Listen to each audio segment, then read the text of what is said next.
সুপ্রিয় শিক্ষার্থী, শারদুল ইব্রাহিম নূর মোহাম্মদ উচ্চ বিদ্যালয়ের পক্ষ থেকে সবাইকে শুভেচ্ছা। আশা করি সবাই সুস্থ ভালো আছো। আজকে আমাদের পাঠ্য বিষয় হচ্ছে সপ্তম শ্রেণীর বিজ্ঞান বিষয়ে তাপ ও তাপমাত্রা। প্রিয় শিক্ষার্থী, এই মহাবিশ্বের আমাদের প্রত্যেকটা বস্তু, যা কিছু বস্তু রয়েছে সবগুলোকে সাধারণত দুই ভাগে ভাগ করা হয়। এক ভাগে ভাগ করা হয় হচ্ছে পদার্থ, অর্থাৎ এক ভাগে ভাগ করা হয় শক্তি। অর্থাৎ পদার্থ মানে আমরা জানি যা ভর আছে, ওজন আছে, আয়তন আছে, জায়গা দখল করে তাদেরকে বলা হয় পদার্থ। এবং যাদের এই ভর নাই, আয়তন নাই, ওজন নাই, তাদেরকে বলা হয় শক্তি। শক্তি সাধারণত বাহ্যিক কোনো অবস্থান আমরা দেখতে পাই না, শুধুমাত্র কী করতে পারি, উপলব্ধি করি, দেখাও যায়। যেমন আলোকে তো অবশ্যই দেখা যায়, কিন্তু অনেক শক্তি আছে যেগুলোকে পঞ্চ ইন্দ্রিয়ের মাধ্যমে আমাদের কী করতে হয়, উপলব্ধি করতে হয়। যেমন তাপকে সাধারণত আমরা ত্বকের মাধ্যমে স্পর্শ করলে আমরা কি উপলব্ধি করতে পারি। যেমন তোমরা দেখেছো বাসার মধ্যে যদি গরম পানি কেটলিতে যদি একটা হাত দাও, দেখা যাচ্ছে পানিগুলো কি হয়ে যাচ্ছে, মানে তুমি গরম অনুভব করতে পারছো, তাপ অনুভব করতে পারছো। যখন তোমরা বরফের মধ্যে হাত দাও তখন তুমি ঠান্ডা অনুভব করতে পারছো। অর্থাৎ এইভাবে আমরা কি করি, ঠান্ডা এবং গরম অনুভব করি। এটা হচ্ছে কি, তাপের কারণে হচ্ছে। আজকে আমাদের টপিকস হচ্ছে তাপ কি। তাপ হচ্ছে সাধারণত এক প্রকার শক্তি। এই পৃথিবী, মহাবিশ্বের সব শক্তি আমাদের জীবনযাত্রার, অর্থাৎ জীবন নির্বাহের চালিকা শক্তি হচ্ছে এই তাপ। সূর্যের নিউক্লিয়ার ফিউশন বিক্রিয়ার মাধ্যমে তাপ শক্তি উৎপাদন হয়।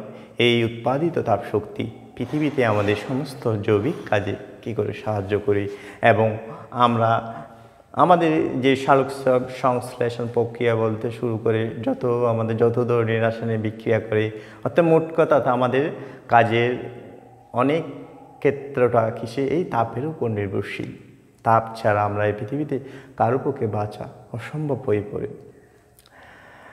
তাপের ফলে জোয়ার ভাটা সৃষ্টি হয়, বৃষ্টি সৃষ্টি হচ্ছে, বৃষ্টি পানিগুলো সার্কুলেশন হচ্ছে, যেটা আমরা পানিচক্র বলি, এই তাপের প্রভাবে হচ্ছে। তাহলে আমরা আজকে আমাদের বিষয় হচ্ছে তাপ কি। সাধারণত তাপ হচ্ছে এক প্রকার শক্তি, যার কারণে আমরা যে সংজ্ঞা বলবো, যার কারণে আমরা ঠান্ডা ও গরমের অনুভূতি যোগাই, তাকেই বলা হয় তাপ। তাহলে তাপকে সাধারণত তাপের একক হচ্ছে কিলোজুল। যেমন ধরা যাক তাপের একক যদি আমরা নির্দিষ্ট করি, তাপের একক হচ্ছে কিলোজুল। এটা হচ্ছে তাপের একক। সাধারণত আমাদের প্রত্যেকটা বস্তুর মধ্যে অণু পরমাণু যেগুলো রয়েছে, সাধারণত সবগুলো হচ্ছে কি, একটা অবস্থা থাকে, একটা গতিশীল অবস্থা প্রাপ্ত হয়। অর্থাৎ তাপের কারণে পদার্থ অনুসময়ের গতিটা আরও বেড়ে যায়, অর্থাৎ এখানে শক্তি সঞ্চিত হয়। ধরা যাক এই একটা উষ্ণ বস্তুর সাথে একটা শীতল বস্তু যদি আমরা স্পর্শ করি, অর্থাৎ তুমি গরম পানির সাথে যদি তোমার হাতটা স্পর্শ করে, গরম পানির তাপগুলো তোমার হাতের মধ্যে চলে আসবে। তাপ গতিবিদ্যার সূত্র অনুসারে আমরা জানি গৃহীত তাপ সমান বর্জিত তাপ। অর্থাৎ গরম পানি যে পরিমাণ তাপ বর্জন করছে, সেই পরিমাণ তাপ তুমি গ্রহণ করেছো। অর্থাৎ তাপ মানে হচ্ছে কি, শক্তিটা তোমার মধ্যে চলে আসছে। অর্থাৎ শক্তি যখন তোমার মধ্যে চলে আসবে, তখন তোমার অনুপরমাণুগুলো কি হয়ে যায়, এক্সাইটেড হয়ে যায়। যেমন ধরা যাক আমরা কঠিন পদার্থ, তরল পদার্থ, বায়বীয় পদার্থ, প্রত্যেক পদার্থে তাপের প্রভাবে কী হয়, প্রসারণ ঘটে। যেমন আমরা ব্ল্যাক স্মিথ যেগুলো বলা হয় কর্মকার, তারা কী করে তাপ প্রয়োগ করে কোনো লোহা জাতীয় পদার্থকে কী করে এক্সপানশন করা হয়।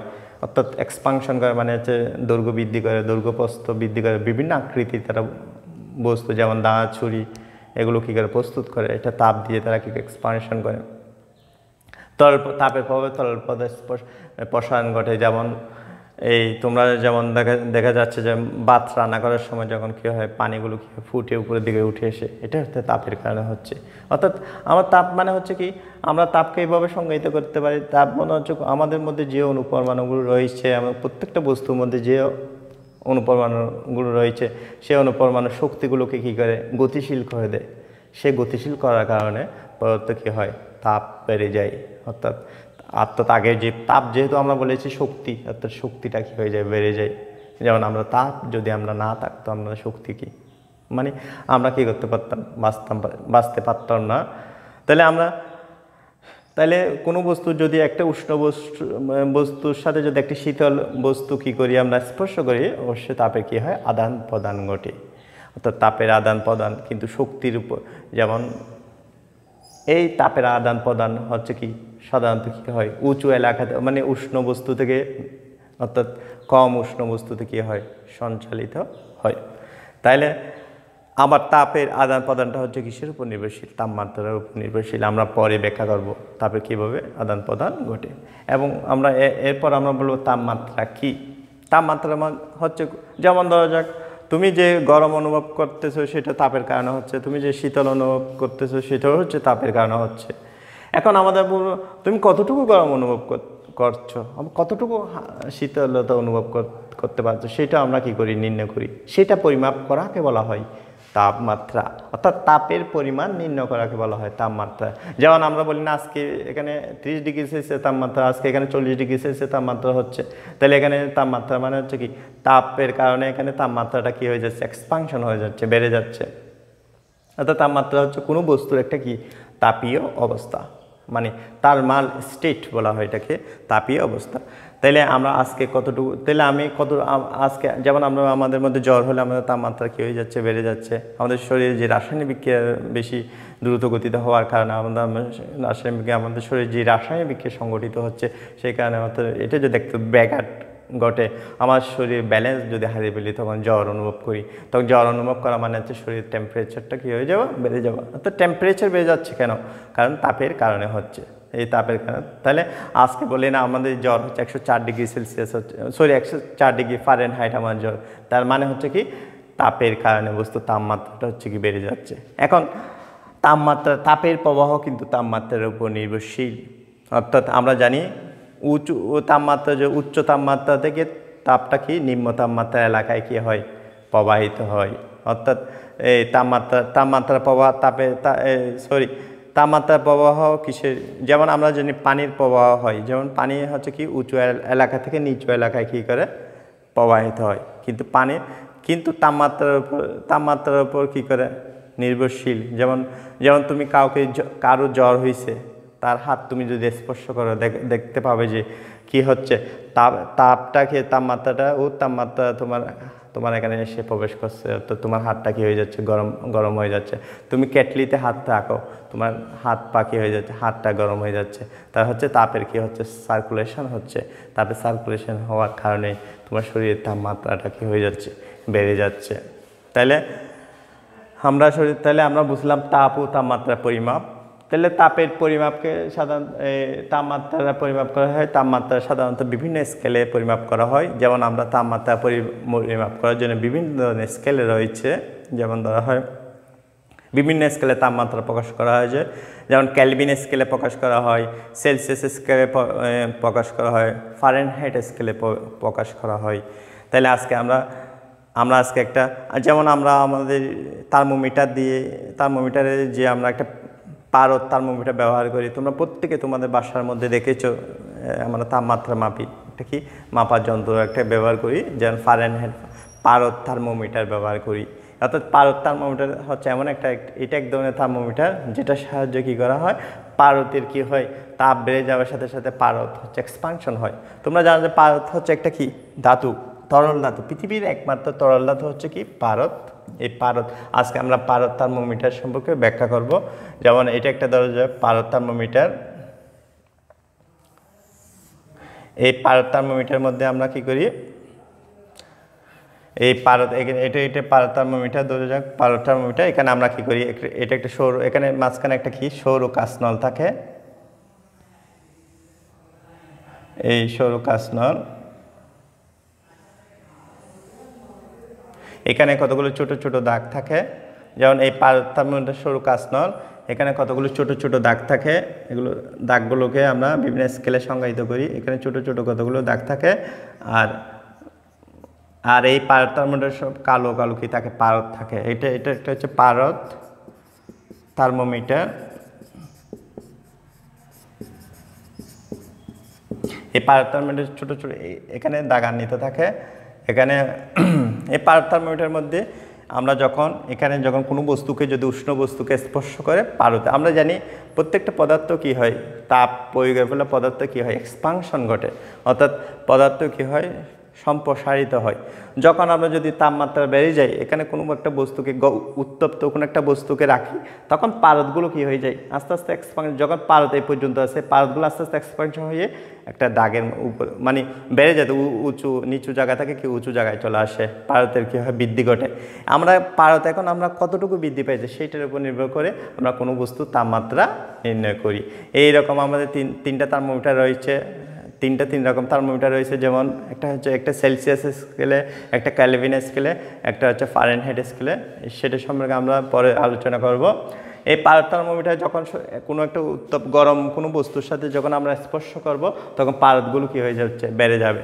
অর্থাৎ বেড়ে যাওয়ার কারণে আমরা কোনো বস্তুর একটা তাপমাত্রা কতটুকু বেড়ে গেছে সেটা আমরা কী করি, জানতে পারি। এই পারদ থার্মোমিটারের পাশে কতগুলো পারদ বাষ্প থাকে, এখানে মাঝখানে থাকবে ছোট এই কাঁচযুক্ত সরু নলে থাকবে পারদ, আর এখানে একটা কি কাঁচ নলের মতো একটা ইয়া থাকবে উপাদান। এই থার্মোমিটারের সাহায্যে আমরা কি করি, যেমন ধরা যাক আজকের এই পরিবেশের তাপমাত্রা কত, মানুষের দেহের তাপমাত্রা কত, এই একটা ল্যাবরেটরিতে একটা শ্রমিক, যেমন একটা প্রতিষ্ঠান গার্মেন্টস, এখানে তাপমাত্রা কত, সেই তাপমাত্রাগুলো আমরা কী করি, থার্মোমিটারের মাধ্যমে কী করি, ব্যবহার করি, মানে নির্ণয় করি। অর্থাৎ পারদ থার্মোমিটারের সাহায্যে আমরা কী করি, নির্ণয় করতে পারি।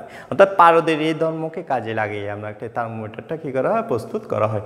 এখানের জন্য একটা স্ট্যান্ডার্ড মান দেওয়া আছে, সেই স্ট্যান্ডার্ড মান অনুসারে, যেমন সেলসিয়াস স্কেলে যদি আমরা কোনো বস্তুকে তাপমাত্রা নির্ণয় করতে হয়, সেলসিয়াসের সবচেয়ে নিম্ন স্থিরাঙ্ক হচ্ছে কত, 0 ডিগ্রি সেলসিয়াস, এবং ঊর্ধ্ব স্থিরাঙ্ক হচ্ছে কি 100 ডিগ্রি সেলসিয়াস। যদি সেলসিয়াস স্কেল হয় তাহলে হচ্ছে নিম্ন স্থিরাঙ্ক হচ্ছে কি, নিম্ন স্থিরাঙ্ক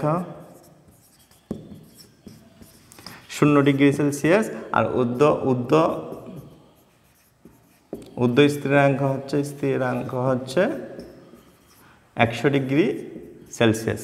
এটা হচ্ছে সেলসিয়াস স্কেলের ক্ষেত্রে। অর্থাৎ নিম্ন স্থিরাঙ্ক মানে যে তাপমাত্রা কোনো পানি, বিশুদ্ধ পানি কি হচ্ছে, বরফে পরিণত হয়, সেটা হচ্ছে নিম্ন স্থিরাঙ্ক। ঊর্ধ্ব স্থিরাঙ্ক হচ্ছে কি, যে তাপমাত্রা পানি হচ্ছে কি বাষ্পে পরিণত হয়। তাইলে আমরা তাপমাত্রা পরিমাপের যে বিভিন্ন স্কেলগুলো একটার সাথে একটা সম্পর্ক, সেগুলো আমরা পরে আলোচনা করব। তারপর আমাদের হচ্ছে পরের আলোচনা হচ্ছে কঠিন পদার্থের প্রসারণ, অর্থাৎ তাপ প্রয়োগে কঠিন পদার্থে কীভাবে প্রসারিত হয় সেটা আমরা জানব। যেমন আমরা এর আগে বলেছি যে কোনো তাপ প্রয়োগে কোনো পদার্থে কী হয়, প্রসারণ ঘটে। যেমন কঠিন পদার্থে হয়, তরল পদার্থে হয়, বায়বীয় পদার্থে হয়। সবচেয়ে বেশি প্রসারিত হয় বায়বীয় পদার্থ, আর সবচেয়ে কম প্রসারিত হয় কঠিন পদার্থ। যেমন আমি আগে বলেছি, যেমন এটা একটা লোহার খণ্ড দেখা যাচ্ছে, এখানে ছোট ছোট লোহার কণা, এগুলো হচ্ছে লোহার কণা। এই লোহার কণা এখানে যদি আমরা তাপ প্রয়োগ করলে এই প্রান্তে যদি তাপ প্রয়োগ করি, দেখা যাচ্ছে যে এখানে কি হয়ে যাচ্ছে, এখানে যদি তুমি হাত দাও, এখানে কি করতে পারবে, গরম অনুভব করবে। অর্থাৎ তুমি যদি এখানে তাপ দাও, যেমন তোমরা এই পরীক্ষাটা করতে পারো, একটা লোহার দণ্ড নিয়ে একদিকে মোমবাতি কী করবে, তাপ দিবে এক প্রান্তে, এখন অন্য প্রান্তে যদি হাত দাও, দেখবে যে এখানে কি হচ্ছে, কি লোহার খণ্ডটা এক প্রান্ত হচ্ছে গরম হয়ে যাচ্ছে, তুমি গরম অনুভব করবে। এটা কি কারণে হচ্ছে, যে কারণ এটা হচ্ছে কি তাপ প্রয়োগ করলে, আমরা বলেছি তাপ প্রয়োগ করলে পদার্থ অণুগুলো কি হয়ে যায়, এক্সাইটেড হয়ে যায়, খুব উষ্ণ হয়ে যায়, তখন তারা কি এদিক ওদিক ছোটাছুটি করে। যেমন আমরা গরমে, যেমন কোনো একটা রুমের মধ্যে প্রচণ্ড গরম, তখন কি করে, সবাইকে এদিকে ওদিক ছোটাছুটি করে, মানে কি অতিষ্ঠ হয়ে ছোটাছুটি করে। এখানে তাপ প্রয়োগ করলে কণাগুলো কী হয়, অতিষ্ঠ হয়ে যায়, মানে গতিশীল হয়ে যায়, অর্থাৎ এক প্রান্ত থেকে অন্য প্রান্ত কী হয়, ছড়িয়ে পড়ে। অর্থাৎ যখন এই কণাটা এক্সাইটেড হয়ে এদিকে চলে আসবে, অর্থাৎ কঠিন পদার্থের অণুগুলো কি সম্প্রসারিত হয়, অর্থাৎ তখন ওই পদার্থের অণুগুলো হচ্ছে, ক্ষুদ্রতম কণাগুলো হচ্ছে কি গতিশীল প্রাপ্ত হয়, স্থিতি অবস্থা থেকে কী হয়, গতিশীল অবস্থা হয়। যেমন আমরা জানি যে কঠিন পদার্থ অণুগুলো সাধারণত স্থির অবস্থায় থাকে, কিন্তু তাপ প্রয়োগ করলে এগুলো গতিশীল হয়ে এই প্রান্ত থেকে এই প্রান্তে ছোটাছুটি করে। এই কারণে আমরা সব প্রান্তে, এই প্রান্ত থেকে গরমটা উষ্ণতাটা এই প্রান্তে কী হয়, তাপের পরিবহন হয়। অর্থাৎ তাপের পরিবহনের কারণে এই প্রান্ত হচ্ছে কি গরম হয়ে যায়। অর্থাৎ আমরা এভাবে এখানে যদি আঘাত করি, কোনো কিছু দিয়ে আঘাত করি, তাহলে তাপ প্রয়োগ করলে কঠিন পদার্থ কী হয়, প্রসারিত হয়। যেমন দেখা যাচ্ছে অনেক সময় দেখা যাচ্ছে গরমকালে, শীতকালে আসলে মানে গরমকালে আসলে দরজাগুলো কী হয়, এক্সপানশন হয়ে যায়, মানে প্রসারিত হয়ে পদার্থ কী হয়, প্রসারিত হয়ে যায়। যেমন তোমরা বাস্তব ক্ষেত্রে অনেক উদাহরণ দেখেছো, যেমন যখন রেল লাইনের দুই রাস্তার মাঝখানে কেন ফাঁকা রাখা হয়, অথবা ফাঁকা রাখা কারণ তাপ প্রয়োগ করলে রেল লাইনের মাঝখানে কী হয়, প্রসারণ ঘটে, অর্থাৎ রেলের বিটগুলো, লোহার বিট, এগুলো কী হয়, প্রসারিত হয়। তারপর দেখা যাচ্ছে যে যেমন তোমরা কোনো সসের বোতল যেমন খোলা যাচ্ছে না, যখন সেটাকে যদি একটু তাপ প্রয়োগ করো, যদি একটু চুলার মধ্যে রাখো, দেখবে যে ঢাকনাটা খোলা যাচ্ছে, অর্থাৎ তাপ প্রয়োগ করলে কোনো একটা কঠিন পদার্থ কী হয়, প্রসারিত হয়। যেমন তোমার রেল লাইনের রাস্তায় কেন ফাঁক রাখা হয়, যেমন এটা একটা রেল লাইন, এই রেল লাইন তাপ প্রয়োগ করলে এই বিট, এই লোহাগুলো কী হয়ে যাচ্ছে, এই লোহাগুলো এক্সপানশন হয়ে যাচ্ছে। এই লোহা, যেমন লোহার বিট অর্থাৎ তাপ প্রয়োগ করলে লোহার বিটগুলো এক্সপানশন হয়ে যাচ্ছে। এক্সপানশন হয়ে যাওয়ার কারণে এই লোহাটা কী হচ্ছে, যদি রেল লাইনে এই পাঠাতন গাছগুলো যদি আমরা একটার সাথে একটা যদি লেগে থাকতো, তাহলে লোহা এক্সপানশন হওয়ার সাথে সাথে এই পাঠাতনগুলো একটার সাথে একটা কী হয়ে যেত, লেগে যেত। তাই রেল লাইনে মাঝখানে কী করা হয়, এই মাঝখানে ফাঁক রাখা হয়। অর্থাৎ তাপ প্রয়োগ মানে হচ্ছে রেলের চাকার সাথে লোহার একটা যদি ঘর্ষণ হয়, এখানে একটা তাপ উৎপন্ন হয়। এই তাপ উৎপন্ন হওয়ার কারণে লোহাটার কী হচ্ছে, এই প্রসারণ হচ্ছে, অর্থাৎ লোহার প্রসারণ হচ্ছে। অর্থাৎ তাপ প্রয়োগ করলে কোনো বস্তু কী হয়, প্রসারণ ঘটে। তোমরা আরও দেখেছো যেমন বৈদ্যুতিক খুঁটির ক্ষেত্রে, যেমন শীতকালে একরকম দেখা, দুইটা তার কেন ঢিলে রাখা হয়, যেমন বৈদ্যুতিক খুঁটি, যেমন এটা একটা বৈদ্যুতিক খুঁটি, এখানে একটা তার আছে, এই তারগুলো কেন ঢিলে রাখা হয়, তোমরা সবাই দেখবে যে বৈদ্যুতিক খুঁটির তারগুলো হচ্ছে এভাবে ঢিলে রাখা হয়। কেন রাখা হয়, যেমন শীতকালে আসলে তাপ হচ্ছে কমে যায়, তাপমাত্রা কমে যায়, মানে তাপ কমে যাওয়ার কারণে এগুলো কী হয়ে যাচ্ছে, সংকুচিত হয়ে যায়। আর গরমকালে আসলে এগুলো কী হয়ে যায়, আস্তে আস্তে বেড়ে যায়। এখন শীতকালে আসলে খুবই কী হয়ে যায়, এরকম খুব কনজেস্টেড হয়ে যায়। যদি মানে তারগুলো কী হয়ে যায়, সংকুচিত হয়ে যায় শীতকালে, আর গরমকালে কী হয়ে যাচ্ছে, সম্প্রসারিত হয়ে যাচ্ছে। আমরা এইভাবে যদি খুব কনজেস্টেড অবস্থায় রাখি, খুব যদি শক্তভাবে রাখি, তাহলে শীতকাল আসলে কী হতে পারবে না, এটি সংকুচিত হয়ে যায়, ছিঁড়ে যাওয়ার সম্ভাবনা আছে। সেজন্য আমরা কী করা হয়, বৈদ্যুতিক তারগুলো কী হয়, মানে ঢিলে করে রাখা হয়। আবার এগুলো কী হয়, গরমকাল আসলে এগুলো কী হয়ে যায়, এগুলো সম্প্রসারিত হয়ে যায়, তো তাপের প্রভাব এগুলো কী হচ্ছে, বেড়ে যাচ্ছে। কিন্তু শীতকালে আসলে এগুলো যেহেতু সংকুচিত হয়ে যায়, এভাবে যদি আমরা শক্তভাবে যদি আটকে রাখি, তাহলে বৈদ্যুতিক তারটা ছিঁড়ে যাওয়ার সম্ভাবনা বেশি। সেই জন্য কী হয়, বৈদ্যুতিক খুঁটিতে কী করা হয়, এগুলো কী করে রাখা হয়, তারগুলো, বৈদ্যুতিক খুঁটি তারগুলোকে ঢিলে করে রাখা হয়। অর্থাৎ তাপ প্রয়োগের যেমন তোমরা গরমকালে দেখবে যে টায়ার ফেটে যাচ্ছে বেশি, টায়ার ফেটে যাওয়ার কারণ হচ্ছে এটা হচ্ছে বায়বীয় পদার্থের প্রসারণ। যেমন আমরা জানি টায়ারের মধ্যে হচ্ছে বায়ু রয়েছে, যখন রাস্তার মধ্যে গাড়ি চলে, তো বায়ুগুলো খুব কী হয়, এক্সাইটেড হয়ে যায়, খুব উষ্ণ হয়ে যায়। তখন উষ্ণ হয়ে গাড়ির চাকার মধ্যে কী হয়, এক্সাইটেড হয়ে ধাক্কা দেয়। অর্থাৎ আমরা বলি তাপ প্রয়োগ করলে পদার্থগুলো কী হয়, গতিশীল হয়। যখন বায়ু যখন গাড়ির টায়ারের চাকা মানে ধাক্কা দেয়, তখন টায়ারটা ফেটে যাওয়ার সম্ভাবনা সবচেয়ে বেশি। এইভাবে আজকে আমরা এই বিষয়গুলো আলোচনা করলাম। প্রিয় শিক্ষার্থী, তোমরা সবাই এগুলো অনুশীলন করবে বাসার মধ্যে। সবাই সুস্থ থাকো, ভালো থাকো। সবাইকে অসংখ্য ধন্যবাদ।